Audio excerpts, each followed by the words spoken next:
An extraordinary and inexplicable event attributed to divine intervention is a miracle. Do you believe in miracles? I do. I've experienced many in my life. My daughter Olivia and I shared a miracle in 2016 when I received a kidney transplant that was perfect for me at the right time. As my kidney disease journey has continued, so have my miracles. So take another listen to Monica's Thanksgiving Miracle, and then stay tuned in the coming weeks to hear what I have to share. You won't want to miss it because the journey continues. This episode is sponsored by Fresenius Kidney Care. Here we go. I never dreamed we'd be waiting for a gift that would save my mom's life. And while I waited, I always said, God has a kidney for me. And when it comes, it'll be perfect. That's my mom, Monica Fox, kidney transplant recipient and Director of Outreach and Government Relations for the National Kidney Foundation of Illinois and the host of this podcast. I am Olivia Fox, Outreach Specialist for Gift of Hope Organ and Tissue Donor Network, and this episode is special because I'm taking over for my mom as host and will be sharing our journey. So take me back to the beginning of this story. 2013, when you were diagnosed with kidney failure. I'll never forget the date, November 13th, 2013. I went from work to the ER to the ICU. The last thing I recall personally is driving to the ER and sitting in a wheelchair at the registration desk.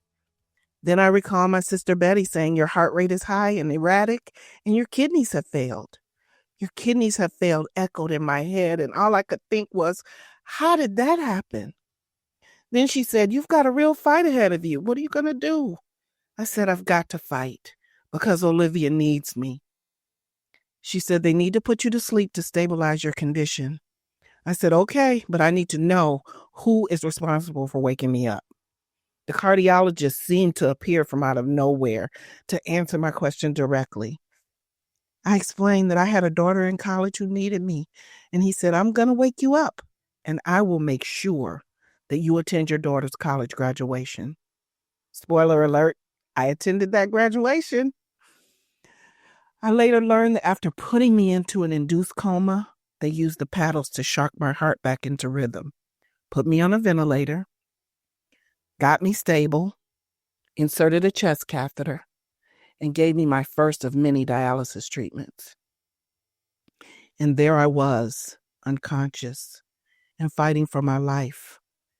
They had said that I wouldn't survive the first 24 hours, but I did. And when I realized that that had been my fate, I said to myself, God saved me.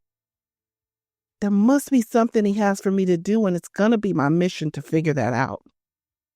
These are my thoughts as I listen to the sounds of the ICU. There are so many different sounds. The ventilator, the blood pressure machine, the pulse oximeter, and then there are alarms. Oh gosh, the alarms. All I can see is the ceiling, and I don't know if it's day or night. Then I learned that my mom had gone to the airport to pick you up, and I thought, have I died or am I dying? Why have they flown Olivia home from college? And then you walked in with your beautiful smile, but with tears in your eyes.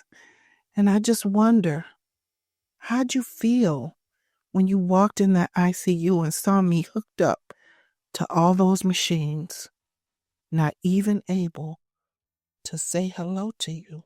Well, it was like nothing I had ever seen before. Growing up, you were never sick. You don't have any other chronic illnesses. I can barely remember you having a cold. So to walk into not only this news of what's going on, but also all of the machines beeping, and there was a tube going in your mouth and down your throat, and it was like nothing I could have ever imagined. And so I knew that I had to be there at that time. And I knew that I had to be there for you. I kind of became your daily caregiver while there were outstanding nurses and doctors that were taking care of you 24/7. There's nobody like your family that knows you inside and out. And so I was that person, the family member that was there with you daily. And I still maintained my schoolwork. As you mentioned, I was in college at the time. And so I knew that I could bring my schoolwork home with me. And so I did that. And the doctors even today still laugh and remembering my cheetah print laptop with pink case, because I would be sitting there right in the ICU with you, keeping up with my schoolwork, but also diligently working as that caretaker to be the liaison between the doctors and nurses and the rest of our family, to let them know what tests were being done, let them know what outcomes had been found.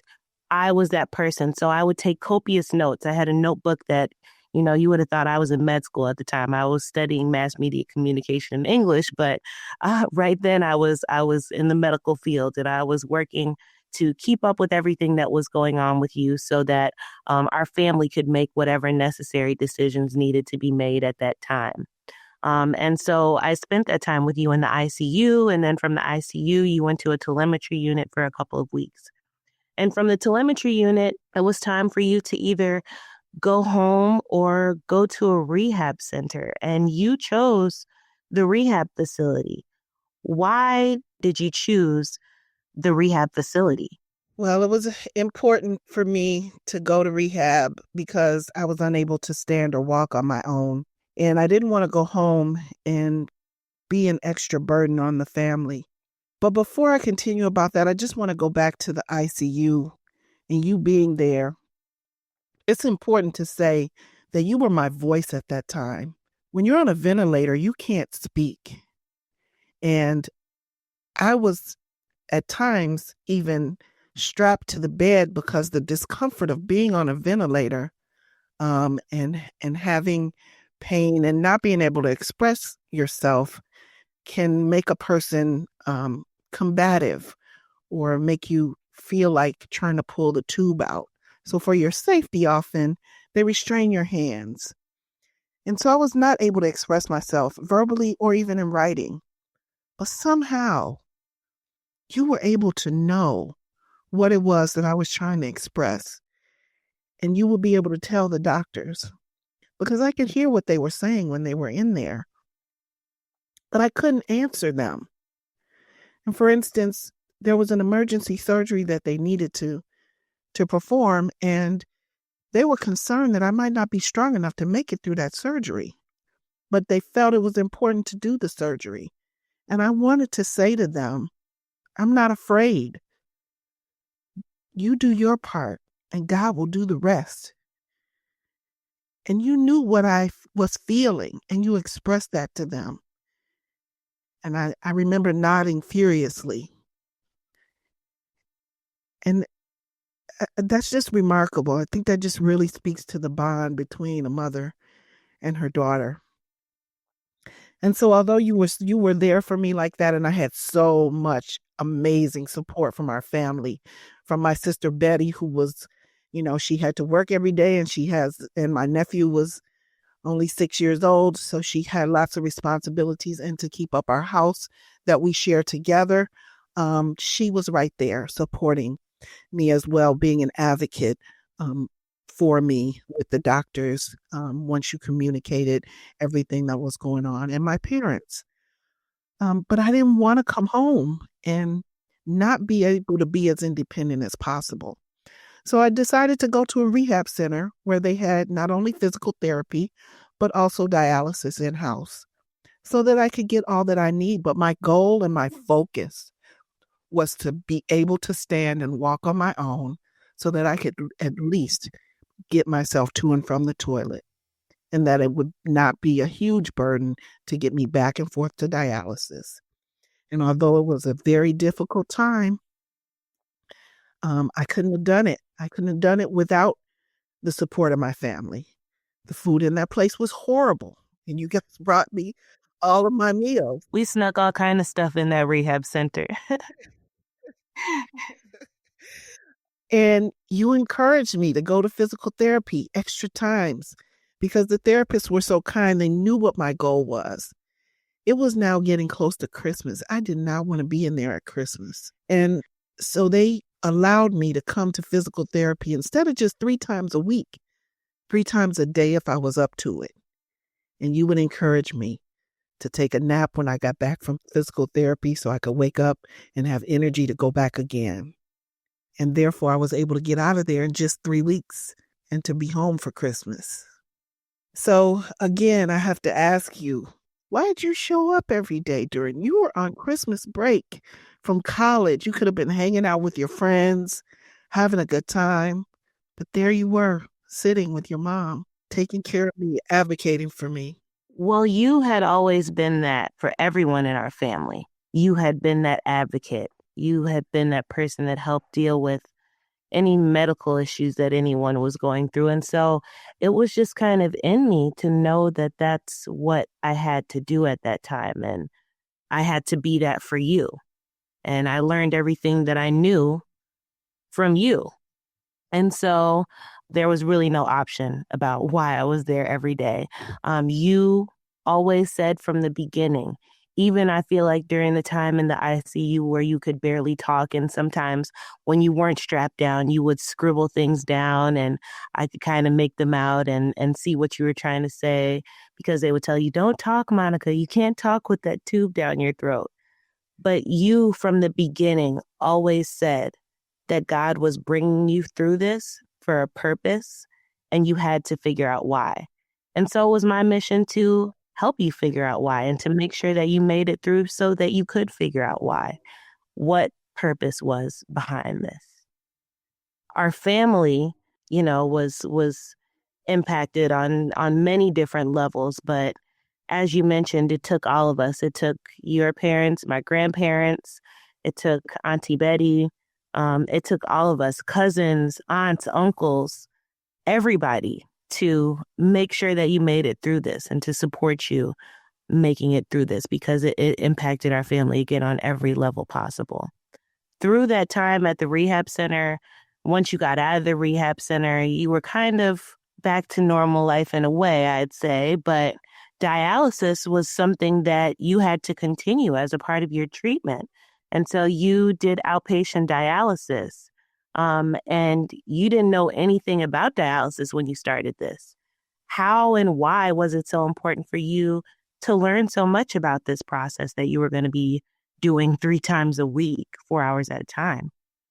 Well, I felt like I was on a mission. I feel like God put me on a mission, and a mission is like a job. And so when you have a job, you have to understand how to do it.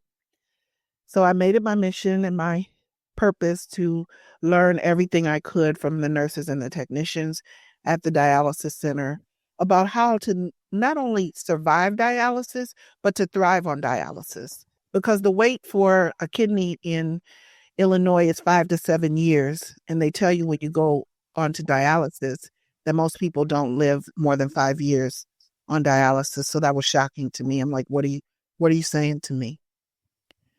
And so people would always express concern to me while I was waiting, while I was on dialysis, waiting for a transplant. And while I waited, I always said, God has a kidney for me. And when it comes, it'll be perfect. And so that's why I had to learn as much as I could, because I knew that eventually part of my purpose was going to be to help others who either help prevent others from going the road that I went or help others along the way who were on that same journey. So I would share my story on Facebook. I would take pictures of myself while I was on dialysis and share that. I would vent about things that bothered me about dialysis. I would share fun things that we did in dialysis. But I put it all out there on Facebook. And while I was waiting, I was advocating with Gift of Hope for about organ donation, and they created a campaign called Waiting. And I was the face of that campaign. So you saw me waiting on the train, and you saw me waiting in line at the coffee shop.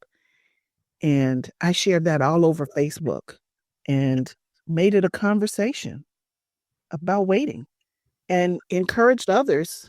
People would tell me all the time, your posts are encouraging to me. So I felt like I was doing what it was that God meant for me to do. So at this point, you're basically Facebook famous. I mean, even I'm getting recognized from your page.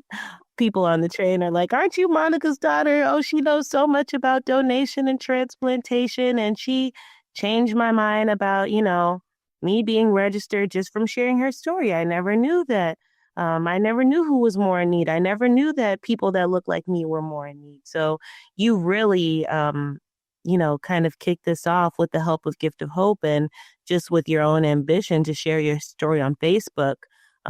You have become known for that. And I'd say that anyone that knows you really kind of knows you at this point as a spokesperson for kidney health and for organ donation. And so that's really something that's amazing. And actually, it's something that you have brought me alongside of you with and getting to that purpose. So I volunteered and I would bring you along to volunteer with me. And we worked together. You even wrote a paper about organ donation for a group project while you were in college.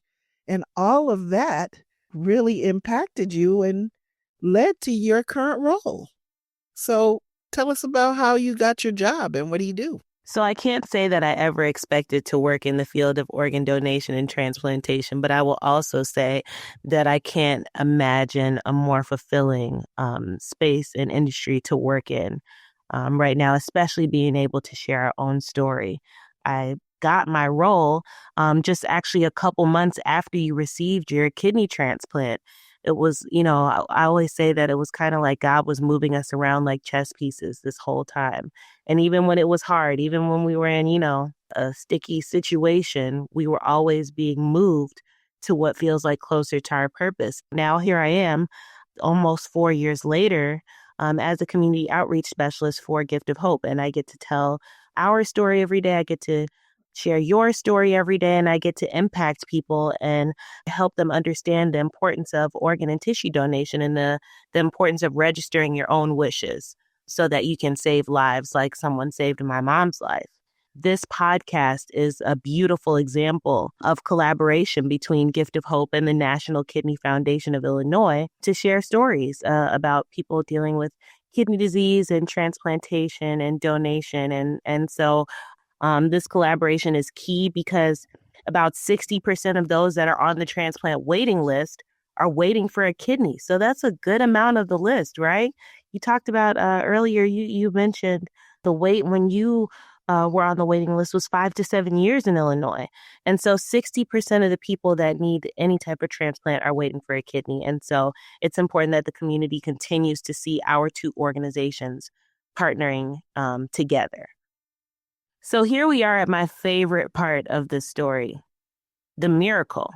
So you and I have always had early morning conversations, and I will never forget one morning our conversation was interrupted by a phone call. Can you tell me about, or at least remind me about what this phone call was like for you and what it was about? Yes, so I remember vividly it was about 7 a.m. on a Monday morning, and we were chatting and my phone rang, and I recognized the name that came on over my phone, but it wasn't someone who I talked to regularly that would usually call at that hour of the morning. It was one of my sort of distant relatives who had offered to be a living donor for me at one point, but that didn't work out. And she called and she shared a story about a family friend of hers whose uncle had been injured in an accident and they were preparing to donate his organs. And she asked me if I was still waiting for a kidney, and I told her yes. And she asked if she could give them my name and number. And in that moment, my heart stopped and I thought, oh my God, could this be it? Could this be the time that my gift is coming? So I gave her permission to give them my name and number. And I hung up and I was stunned. And you said, who was that? What happened? And when I explained it to you, you couldn't believe it. And we immediately just stopped and prayed. And then I thought, oh my goodness, this was the week of Thanksgiving and I was baking cakes and things for other people as a hobby. And I had cakes to bake that day. And I said, oh, what do I do? I have orders to fill. And so immediately I got a call back from the OPO, the Organ Procurement Organization in Memphis, where the accident had occurred, who asked for my transplant coordinator's number, and the calls just started coming. But the amazing call that I received was from his daughter. His daughter called me directly to tell me that her father was a match for me. And that was the call that saved my life. His daughter was the same age as you, is the same age as you. And she was his legal next of kin. And she called to say that she was getting ready to sign the paperwork for her father to be a donor and that his kidney was being earmarked to be sent to me. And the other call that I got that was absolutely amazing, after all the testing had been done for the kidney and that they had said the kidney was on a plane being sent to Chicago and that I should get to the hospital to be prepped for surgery, I received a call with a message from his mom. And his mom had asked my friend if my mother was still alive. And she asked that my friend tell my mother that this was her gift to my mom, that she wanted her to tell me that she expected great things of me because her son would have done great things. And that was just, those messages really just lifted me up and helped me know that this was a plan and that this was the perfect gift for me. And so I went to the hospital. I was in surgery overnight. You stayed there all night by yourself waiting for me to come out. And I woke up feeling 200% better and so grateful on the day before Thanksgiving, 2016. So how did you feel when you found out that the transplant was successful? It was the best feeling ever. Doctors told me that everything had gone well, and I think that was the first time I had ever cried happy tears in my life. We had experienced the miracle of donation and transplantation. How has this journey impacted your purpose? Well, it has impacted my purpose because every morning I wake up and I have the desire to do good. I have a desire to make a difference for others who are on this journey. And that's because of Milton. Milton was a son, a brother, a father, an uncle, a gregarious person, according to his mother, who was so well loved by his family and especially his mother and daughter. Milton and his family gave me a gift. And this is not a gift for which you can just say thank you. This is a gift that requires action, because the word thank you just isn't enough. And that's why I do what I do every day, and it fulfills me each and every day. So remember those chess pieces I talked about?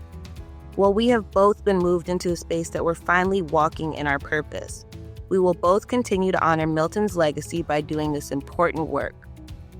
We are able to impact waiting patients and donor families that will experience this journey that we have gone through. We are forever thankful, extra thankful, to Milton and his family for this life-saving gift. This has been The Journey Continues, a podcast from the National Kidney Foundation of Illinois. I'm Olivia Fox, and it's been a pleasure to be your guest host for the day. And I'm Monica Fox, Olivia's very proud mother and your usual host. Thanks for listening. Thanks. Are you a registered organ donor? Have the conversation with your family. If Milton hadn't discussed his decision with his daughter and mom, I might not be here talking with you today. I'm so grateful that he did, so my journey could continue. If you'd like to learn more about advocating for organ donation, visit giftofhope.org. At NKFI, prevention is a major part of our mission. That's why at the end of each episode, you will hear a nutrition tip. Here's Dr. Melissa Prest. Here is today's nutrition tip about food safety. Food safety is important for everyone, and it's especially important for people after receiving a kidney transplant. The Center for Disease Control and Prevention, or CDC, estimates that every year roughly 1 in 6 Americans, or 48 million people, get sick, 128,000 are hospitalized, and 3,000 die of foodborne disease. There are 4 basic principles of food safety: clean, separate, chill, and cook. Clean. Wash your hands often for at least 20 seconds and keep surfaces clean, including shelves, countertops, tables, refrigerators, freezers, utensils, pots and pans, and cutting boards. You can rinse off your fresh fruits and vegetables with cold water before eating or cutting. Separate. Keep ready-to-eat foods separate from raw meat, fish, poultry, and eggs. Use 2 cutting boards, one for raw meat, poultry, and seafood, the other for ready-to-eat foods, including breads and vegetables. Discard old cutting boards that have cracks, crevices, and excessive knife scars. Chill. Refrigerate promptly at 40 degrees Fahrenheit or below. Make sure your refrigerator is set below 40 degrees Fahrenheit and freezer is at or below 0 degrees Fahrenheit. Keep a refrigerator thermometer in your refrigerator and check it regularly. Refrigerate perishable food as soon as you get home from the store and all other leftover foods from a meal within 2 hours. And make sure to thaw and marinate foods in the refrigerator instead of the countertop. And finally, cook. Cook foods to proper temperature and always use a food thermometer to check the doneness of meat, chicken, seafood, and dishes containing eggs. You can find out more about food safety and proper cook temperatures at cdc.gov, fda.gov, and foodsafety.gov. With today's nutrition tip, I'm Melissa Press, a registered dietitian nutritionist and the foundation dietitian for the National Kidney Foundation of Illinois. The Journey Continues is brought to you by the National Kidney Foundation of Illinois and sponsored by Donate Life Illinois. To learn more about kidney disease and living donation, visit www.nkfi.org. To register to become an eye, tissue, and organ donor, visit lifegoesarm.com. If you enjoyed what you heard today, please subscribe to and leave a review for The Journey Continues in Apple Podcasts or wherever you like to listen. This podcast is produced by Rivet. To hear more great podcasts, visit rivet360.com.